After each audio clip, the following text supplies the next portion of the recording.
আসসালামু আলাইকুম ওয়া রাহমাতুল্লাহি ওয়া বারাকাতুহু। সম্মানিত ভিউয়ার্স, আমি এখন আলোচনা করব মহানবী সাল্লাল্লাহু আলাইহি সাল্লামের খুবই আশ্চর্যকর মুজিজা। তা হলো মহানবী সাল্লাল্লাহু আলাইহি সাল্লামের সঙ্গে কাঠ, মৃত কাঠ কথা বলে। আল্লাহ তাআলা হযরত ঈসা আলাইহিস সালামকে এই মুজিজা দান করেছিলেন যে তিনি মৃত ব্যক্তিকে জীবিত করতে পারতেন। আর আমাদের নবী সাল্লাল্লাহু আলাইহি সাল্লাম জনসমক্ষে মৃত কাঠকে জীবিত করে দেখিয়েছেন। সুবহানাল্লাহ। হাদিস শরীফে বর্ণিত হয়েছে, সুতুনে হান্নানা নামক কাষ্ঠখণ্ড যার সাথে হেলান দিয়ে রাসূল সাল্লাল্লাহু আলাইহি সাল্লাম মসজিদে খুতবা দিতেন। মেম্বার তৈরি হবার পর যখন তার সাথে হেলান দেয়া ছেড়ে দিলেন, তখন সে মানুষের মতো শব্দ করে কাঁদতে শুরু করে দেয়। তার সে কান্নার ধ্বনি সকলেই শুনতে পায়।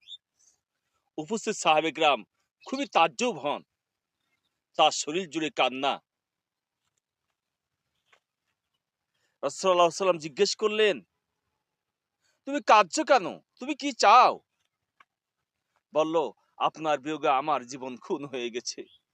আপনার বিচ্ছেদে আমার প্রাণ টুকরো টুকরো হয়ে গেছে। কারণ এক সময় আপনি আমার সাথে হেলান দিয়ে খুতবা দিতেন, আর আজ মেম্বার তৈরি হবার পর আপনি আমাকে ছেড়ে চলে গেছেন। এখন আপনি মিম্বারে সমাসীন। যাক, সে অনেক দীর্ঘ কাহিনী। তারপর এই মৃত বৃক্ষকে মানুষের মতো দাফন করে দেওয়া হয় এবং এরও মানুষের মতো হাসুর হবে। সুবহানাল্লাহ, সুবহানাল্লাহ। সম্মানিত উপস্থিতি, এবার উভয় মজুদাকে তুলনামূলকভাবে বিশ্লেষণ করুন।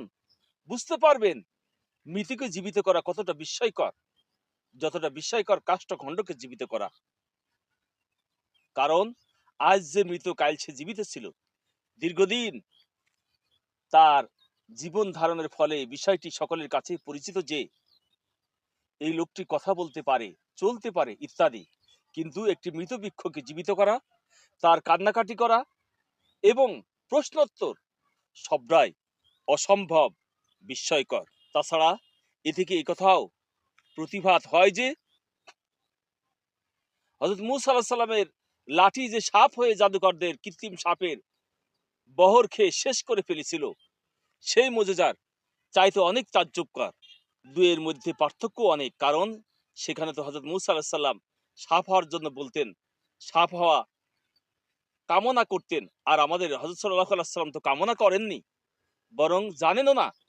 উভয়টির মধ্যে পার্থক্য স্পষ্ট। একটি কামনার পরে সংগঠিত হওয়া, অন্যটি কামনা ব্যতীত। হযরত মূসা আলাইহিস সালামের লাঠি সাপ হয়ে সাপের মতোই আচরণ করত, আর এই মৃত বৃক্ষ জীবিত হয়ে আচরণ করছে পূর্ণ মানুষের মতো। পার্থক্য স্পষ্ট।